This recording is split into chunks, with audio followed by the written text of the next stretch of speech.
Hello friends, गजा math पर आपका स्वागत है। This is Sagar Kumar. तो फ्रेंड्स कैसे आप लोग बिल्कुल मस्त होंगे। तो फ्रेंड्स आज की क्लास में मैथ के क्वेश्चन को सॉल्व कराने वाला हूं। देखिए जीडी के एग्जाम चला है, बैक टू बैक जीडी का एग्जाम हो रहा है, पर डे एग्जाम चल रहा है जीडी का। तो जो एग्जाम में मैथ के क्वेश्चन पूछे गए, मैथ के क्वेश्चन जो पूछा गया 19 तारीख को, तो आज के डेट में आज जो क्वेश्चन पूछा गया उसी क्वेश्चन को सॉल्व कराने वाला है इस वीडियो में। तो वीडियो को पूरा देखना है अंत तक। अगर आप क्वेश्चन को देखते हैं तो इससे अनुमान लगता है कि कैसे एग्जाम में क्वेश्चन पूछे जाते हैं। क्लियर होगा, समझ गए होंगे। तो चलिए क्वेश्चन को हल करते हैं।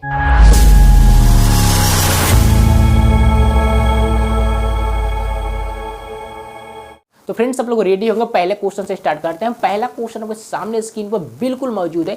इस क्वेश्चन को 1 से 2 बार रीड कर ले, पढ़ ले, समझ ले, जान ले कि क्वेश्चन में बोला क्या गया है।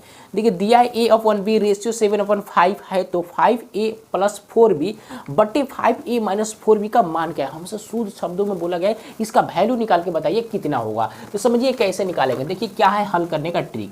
a/b रेशियो दिया गया 7/5 मतलब 7/5। क्लियर है। देखिए ए के सामने जो नंबर है वो ए का मान हो गया, बी के सामने जो नंबर है वो बी का मान हो गया। मतलब ए का मान कितना है 7 है, बी का वैल्यू कितना है 5 है। क्लियर है। हमसे निकालने क्या बोला गया है 5a + 4b upon 5a - 4b, इसका वैल्यू पूछा गया है। तो ए और बी का तो वैल्यू आपको पता है। क्लियर है। तो बस यहाँ पर रख के गुना करेंगे तो 7 यहाँ रखेंगे, 7 × 5 = 35 बनेगा। क्लियर है। 5 × 4 = 20 बनेगा। क्लियर। बट्टे लगाएंगे फिर 7 की एक जगह पर 7 रहेंगे, 7 × 5 = 35 बनेगा और -4 × 5 = 20। अगर इसको जोड़ेंगे तो होगा फ्रेंड्स 55 और नीचे क्या होगा 15।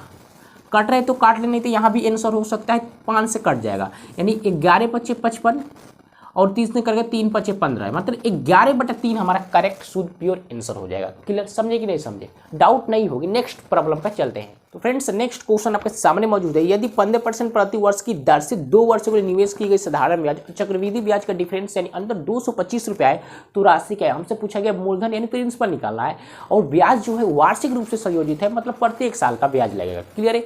तो हमको निकालना क्या है भाई राशि। तो देखिए तरीका जानिए कैसे हल करेंगे। देखिए क्वेश्चन में पढ़ेंगे दिया गया चक्रवृद्धि ब्याज या साधारण ब्याज का बीच का डिफरेंस 225। जब भी बीच का डिफरेंस रहे तो एक एंटीबायोटिक आपको याद होना चाहिए। क्या एंटीबायोटिक याद रखिएगा। डी से क्या होगा डिफरेंस यानी अंतर। अंतर बराबर याद रखेंगे P × R/100 का होल स्क्वायर। स्क्वायर क्यों, क्योंकि 2 साल की बात है तो खोपड़ी पर 2 लगा दिया। क्लियर है। डिफरेंस कितना है भाई 225 है। क्लियर है। पी तो हमको निकालना है तो पी रख देंगे बिल्कुल ऐसा ही। आर आपको पता है रेट कितना दिया गया 15%, तो 2 बार लिखेगा 15% को, खोपड़ी पर 2 है और 100 का स्क्वायर करेंगे तो 10,000 बनेगा। क्लियर है। 15 में 15 गुना करेंगे 225 होगा, 225 इक्वल में तो कट जाएगा, यानी पी का वैल्यू पूछेंगे तो कितना आएगा भाई 10,000। यही हमारा राशि आ गया कितना है 10,000 करेक्ट शुद्ध प्योर आंसर है। क्लियर है, समझे कि नहीं समझे। मजा आए तो लाइक सब्सक्राइब बनता है। नेक्स्ट प्रॉब्लम पर चलते हैं।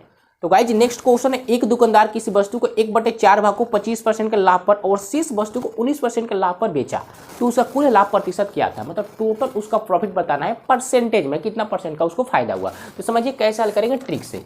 देखिए 1/4 भाग को मतलब 4 में से एक वस्तु को कितने परसेंट पे बेचा भाई 25% पर, तो 25% के फायदा पर बेचा है, मतलब 25% का लाभ हुआ। तो 100 को 25% का लाभ मतलब क्या 125%, मतलब 125% में बेचा होगा तो 125% लिखेंगे। जब यहाँ प्रतिशत लगा देंगे और यहाँ से प्रतिशत जब हटाएंगे आप तो प्रतिशत के लिए बट्टे में 100 होगा कि नहीं होगा। क्लियर है। अब आगे बोला गया है शेष वस्तु को, शेष जो बचा उस वस्तु को 19% के लाभ पर बेचा गया। 4 में से एक को बेच दिया 25% पर, तो 4 में से एक बेचा गया तो अब बचेगा कितना 3, तो 3/4 को कितने परसेंट में बेचा 19% पर, तो 100 पर 19% का फायदा यानी 119। आप प्रतिशत के लिए बट्टे में 100। क्लियर, समझे कि नहीं समझे। अब ध्यान दीजिए दोनों को बेचा गया तो दोनों को जोड़ दीजिए। क्लियर है, दोनों को जोड़ दिया। अब यहाँ से गुना करेंगे तो 400 बनेगा, इसको गुना करेंगे तो 400, यानी एलसीएम ले लेंगे तो 400 होगा। बट्टा का जोड़ कर दें एलसीएम में तो 400 में फिर करेंगे तो 125, बट्टा का जोड़ कर दीजिए, इसको गुना करेंगे तो 357। क्लियर है। अब इनको जोड़ दिए, जोड़ेंगे तो कितना होगा भाई 482। क्लियर है। अब बट्टे में 400। अब ध्यान से समझिए। देखिए नीचे वाला क्या है सीपी है, क्रय मूल्य है। क्लियर है। कॉस्ट प्राइस, दाम कितना था 400, अब बेचा कितना में, कितना बेचा 482 रुपये में, तो इतना में खरीदा और इतने में बेच देंगे तो क्या होगा, जाहिर सी बात है प्रॉफिट हो गया। कितने का 82 रुपये का प्रॉफिट हो गया। तो प्रॉफिट हुआ कितना का, 82 रुपए का। क्लियर है, 82 रुपये का प्रॉफिट हुआ। तो प्रॉफिट किस पर होता है या हानि किस पर होती है, हमेशा क्रय मूल्य पर। क्लियर है, तो 82 रुपये का प्रॉफिट हुआ किस पर हुआ भाई, 400 पर। अब प्रतिशत में बताना है तो प्रतिशत के लिए गुने में 100, 20 से 204 से भागा लगेगा कितना आएगा, 20.5% का उसको प्रॉफिट हुआ। ये मैं करेक्ट आंसर हो गया। क्लियर, समझे कि नहीं समझे, परेशानी है, दुख है, दर्द है तो कमेंट में पूछना है, और मजा आ रहा है तो लाइक सब्सक्राइब करिएगा। नेक्स्ट प्रॉब्लम पे चलते हैं। तो फ्रेंड्स आपके सामने जो क्वेश्चन मौजूद है, ये क्वेश्चन बोडमास का है। तो बोडमास का अर्थ पता है तो ठीक है, नहीं तो समझ लीजिए बोडमास एक्चुअली होता क्या है।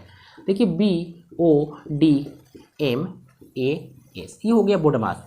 बी का मतलब होता है ब्रैकेट यानी कोष्टक। तो कोष्टक में एक बड़ा कोष्टक हुआ, उसके बाद मझिला कोष्टक, छोटा कोष्टक।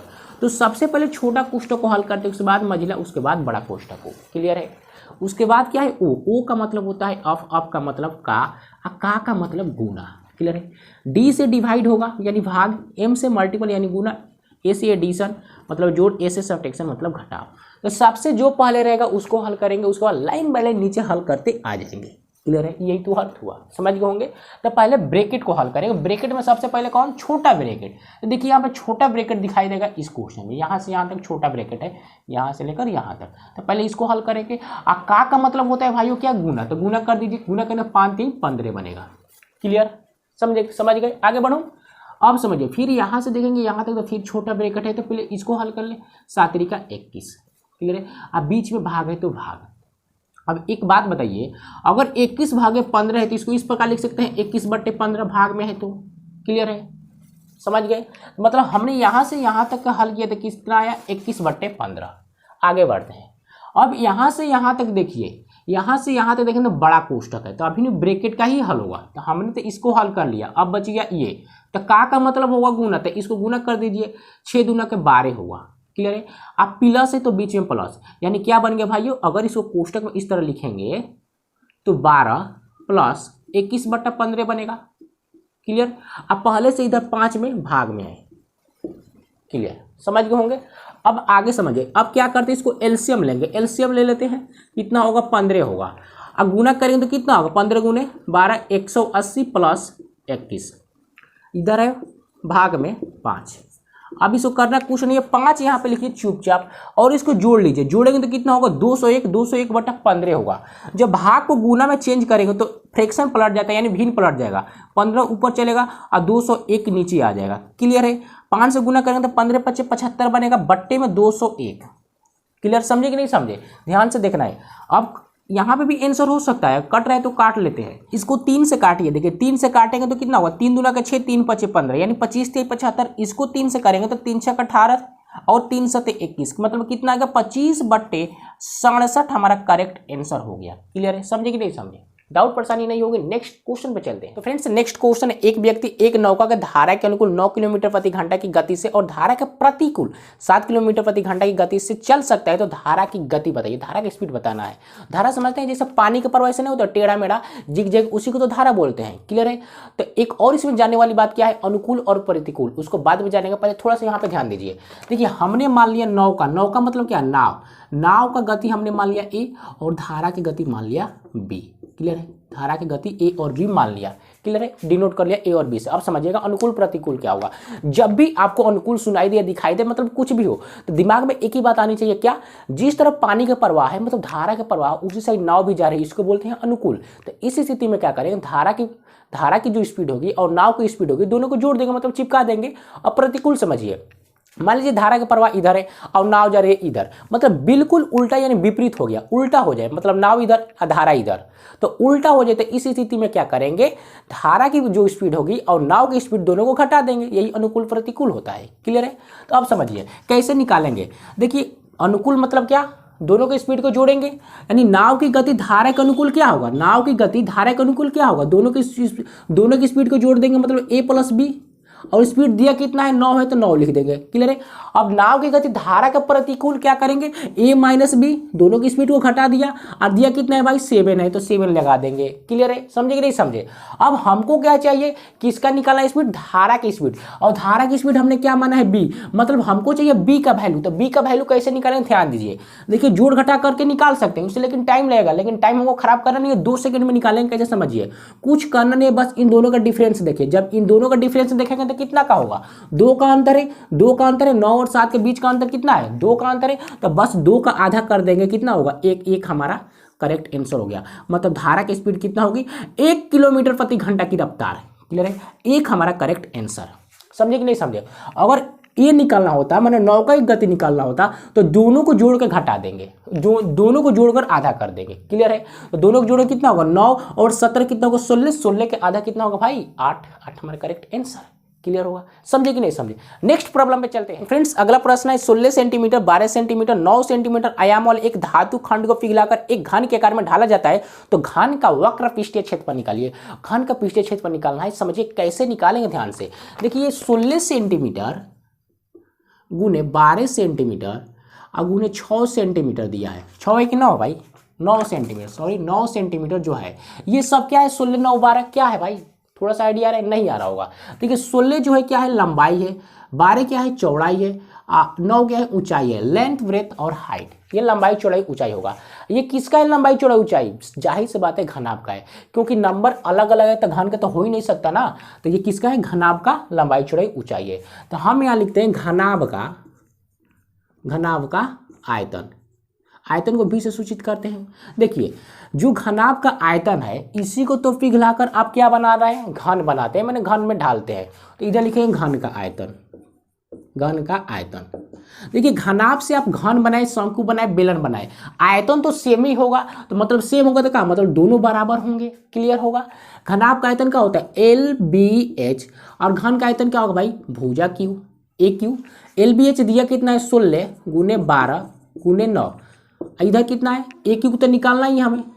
क्लियर है, जब गुना करेंगे तो 17, 28 बनेगा और AQ, अब Q को उड़ा देंगे तो इना क्यूब रूट बनेगा, तो क्यूब रूट कितना होगा, 17, 28 का 12 होगा, यानी A का वैल्यू कितना आ गया, 12 आ गया। हम उसको क्या पूछा गया क्वेश्चन में, क्या निकालने का बोला गया है, घन का वक्र पृष्ठीय क्षेत्रफल। घन का वक्र पृष्ठीय क्या होता है, 6 गुणे भुजा स्क्वायर, 6 लिखेंगे और एक जगह पर 12 लिख देंगे, 12 गुने 12, जब इन सभी को गुना करेंगे तो 864 होगा, 864 सेंटीमीटर स्क्वायर, यही हमारा घन का वक्र पृष्ठीय क्षेत्रफल हो जाएगा। क्लियर होगा। नेक्स्ट प्रॉब्लम फ्रेंड्स, अगला क्वेश्चन यदि एक्स और वाई एक साथ किसी कार्यों को 10 दिनों में पूरा कर सकते हैं और वाई और जेड कार्यों को 12 दिनों में पूरा कर सकते हैं, तो जेड और एक्स कार्यों को 15 दिनों में पूरा कर सकते हैं, तो एक्स अकेले उसी कार्यों को कितने दिन में कंप्लीट करेगा। समझिए फ्रेंड्स कैसे निकालेंगे। देखिए एक्स और वाई ये मिलकर किसी काम को कितने दिन में करते हैं, 10 दिन में, और वाई और जेड ये दोनों मिलते हैं तो किसी काम को 12 दिन में करते हैं, और जेड और एक्स ये दोनों मिलकर काम करते हैं तो काम को 15 दिन में कंप्लीट करते हैं। क्लियर है। ये अभी हमने क्वेश्चन लिखा। देखिए हल कैसे करेंगे, इन तीनों नंबर का एलसीएम ले लीजिए। तीनों नंबर का एलसीएम कितना होगा, 60 है, 60 आएगा। ये 60 क्या है, टोटल वर्क है, यानी कुल कार्य है इन तीनों व्यक्तियों का। क्लियर है। अब समझिए एक्स और वाई मिलकर 10 दिन लगातार काम करते हैं तो 60 काम करते हैं। तो मैं पूछूं एक दिन में ये दोनों व्यक्ति कितना काम करेंगे, तो 10 से कटाएंगे 10 तक 60। उसी प्रकार सभी होगा, 12 25 60, 15 चौके 60। ये 6 5 4 ये क्या है, इन सभी व्यक्ति का इफिशियंसी है। मतलब इफिशियंसी मतलब क्या, कार्य क्षमता, हिम्मत, पावर, सभी इसी को बोलते हैं। मतलब एक्स और वाई है, ये दोनों मिलकर काम करेंगे तो एक दिन में 6 काम कर सकते हैं, इससे ज़्यादा कर ही नहीं सकता क्योंकि पावर इसका इतना ही है। क्लियर है। उसी प्रकार ये सभी होगा, समझ गए होंगे। अब समझिएगा, मैं पूछूं ये सभी मिलकर व्यक्ति एक दिन में कितना काम करेंगे। देखिए एक्स प्लस वाई सभी को जोड़ देंगे, Y plus Z, Z plus X, समझिएगा जेड प्लस एक्स, ये सभी मिलकर कितने काम करेंगे एक दिन में। तो इफिशियंसी की कार्य क्षमता कितना है, 6 5 4 जोड़ेंगे तो 15 होगा कि नहीं होगा। मतलब सभी मिलेंगे तो 15 काम करेंगे। तो इसको हल करिए जरा, इसको देखेंगे तो गंदे नजरों से यहाँ भी एक्स है, इधर भी एक्स है, वाई है, जेड है, सभी दो है, तो सभी को जोड़ेंगे तो 2 होगा, कॉमन आ जाएगा, X plus Y plus Z होगा कि नहीं होगा भाई। सभी को जोड़ेंगे तो 2 होगा, 2 हमने कॉमन निकाल लिया। क्लियर है। बचेगा केवल 15 इधर, मतलब एक्स वाई प्लस में जेड बराबर 15/2 होगा, क्योंकि इधर गुना में इधर आएगा तो भाग में। तो X plus Y plus Z अगर ये तीनों मिलकर काम करेंगे तो 15/2 काम करेंगे। क्लियर होगा। समझे कि नहीं समझे। अब मैं पूछूं केवल एक्स जो है, केवल एक्स अकेले एक दिन में कितना काम करेगा, तो समझिएगा वाई और जेड जो है, वाई और जेड एक दिन में कितना काम करते हैं, 5। तो यहाँ पर हमने 5 पुट कर दिया, तो यहाँ से एक्स का वैल्यू आ सकता है, क्योंकि यहाँ इधर 5 प्लस में इधर फेंकेंगे तो माइनस में, तो 5/2 अब माइनस के 5 हल करेंगे तो कितना होगा, 5 दूना के 10, 10 में से 15 माइनस करेंगे तो कितना होगा, 5/2 आएगा। कितना आएगा भाई, 5/2। यानी x जो है एक दिन में 5/2 काम करेगा। हमको निकालना क्या है, x उस काम को कितने दिन में कंप्लीट करेगा, मतलब टोटल काम कितना है, 60 है, तो 60 को काम को x अकेले कितने दिन में कंप्लीट करेगा, यही तो निकालना है, यही तो राज की बात है। तो समझिएगा टोटल काम 60 है, एक दिन में काम करते हैं 5/2, तो बस एक दिन से टोटल काम में भाग देंगे तो आ जाएगा टाइम निकल के, तो 5/2 रख देंगे। 5 से 100 काटिए, 12 25 60 और 2 जाएगा तो गुना होगा, यानी x का वैल्यू कितना आ गया, 12 दूना 24, 24 दिन में काम को कंप्लीट कर देगा। बहुत ही शानदार क्वेश्चन है, ये क्वेश्चन एग्जाम में पूछा गया है, तो इस क्वेश्चन को 1 से 2 बार खुद से बनाने का प्रयास करिएगा घर पर। तो अगला क्वेश्चन है, दो संख्या तीसरी संख्या से क्रमशः 8% और 28% अधिक है, तो दोनों संख्याओं का बीच का अनुपात यानी रेशियो बताइए। समझिएगा, देखिए हमने मान लिया पहली जो संख्या है 100 है, क्लियर है, तो दूसरी संख्या और तीसरी संख्या क्या है, देखिए पहली संख्या हमने 100 माना है, तो दूसरी संख्या जो है पहली संख्या से कितना अधिक है, 8% अधिक है, तो बेस इसमें 8 जोड़ देंगे कितना होगा, 108 हो जाएगा। क्लियर है, जो तीसरी संख्या है पहली संख्या से कितना अधिक है भाई, 28% अधिक है। कितना अधिक है भाई, 28%, तो 28 जोड़ेंगे तो कितना बनेगा, 128। क्लियर होगा, समझे कि नहीं समझे, बस जितना अधिक है इसमें जोड़ देंगे, आ जाएगा 2 और 3 नंबर। क्लियर, अब समझिए पूछा गया दोनों संख्याओं का रेशियो, दोनों संख्या मतलब क्या, दूसरी और तीसरी संख्या का रेशियो, तो कितना है, 108 है, रेशियो लगाएंगे 128, इन्हीं दोनों संख्याओं का अनुपात निकालना है। तो यहाँ भी आंसर हो सकता है लेकिन कटेगा ये, तो काट लेते हैं, 4 से काटिए, 4 दूना के 8, 4 7 28, 4 3 12, 4 दूना के 8, यानी 27:32 हमारा करेक्ट आंसर होगा। क्लियर हो, तो फ्रेंड्स नेक्स्ट क्वेश्चन है, एक व्यक्ति अपने घर से 4 किलोमीटर प्रति घंटे की गति से कार्यालय जाता है और 2 किलोमीटर प्रति घंटे की गति से वापस लौटता है। यदि आने और जाने में 6 घंटे के समय लेता है तो उसके घर से कार्यालय के बीच की दूरी क्या है, डिस्टेंस निकालना है। समझिए कैसे निकालेंगे, देखिए अगर आप घर से ऑफिस जाएंगे और ऑफिस से घर पर आएंगे तो दूरी तो सेम ही रहेगा, आने जाने का दूरी तो सेम ही रहेगा, भले ही आपकी स्पीड बदल जाए। तो इस केस में क्या करेंगे, जब दूरी सेम रहे दूरी डिस्टेंस और स्पीड अलग अलग हो जाए तो एक शुद्ध एंटीबायोटिक आपको पता होना चाहिए, क्या है समझिएगा। लिखेंगे 2AB, आप बट्टे में लिखेंगे A+B, गुने में टाइम। क्लियर है, ए और बी क्या है, आने जाने की स्पीड है। क्लियर है, तो ए और बी की जगह पर आने जाने की स्पीड रखेंगे, यानी 2 × 4 × 2, प्लस में 4 + 2, गुने में 6 टाइम लग रहा है, 6 घंटे समय, यानी टाइम की जगह पर 6 रख देंगे। 4 और 2 6 होगा, 6 से 6 कट जाएगा, गुना करेंगे तो कितना आएगा भाई, 16 होगा, 16 किलोमीटर।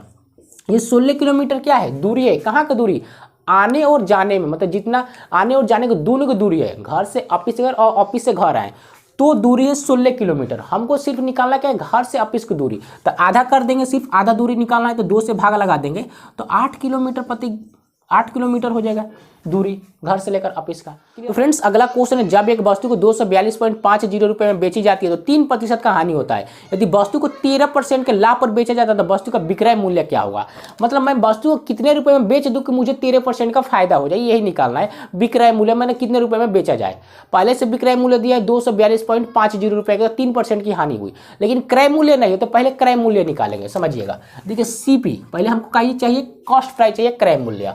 देखिए कितने रुपए में बेचा गया, 242.50 रुपये में बेचा जाता है, तो कितने का हानि हो गई, 3% का हानि हो जाता है, तो 3% का हानि हो गया, मतलब 100 पर 3% का हानि, मतलब बेचा कितना में होगा आपने, 97% में, गुने में लिखेंगे 97%, प्रतिशत हटाएंगे तो बट्टे में 100 होगा। ये भी बेचने वाला रेट, ये भी बेचने वाला रेट, दोनों आपस में क्या होंगे, बराबर होंगे, क्योंकि सेम रेट है। क्लियर है, बेचने वाला रेट है 97%, यहाँ पे 242.50 में बेचा जाता है। क्लियर है, दोनों रेट बेचने वाला है तो दोनों बराबर कर दिया हमने।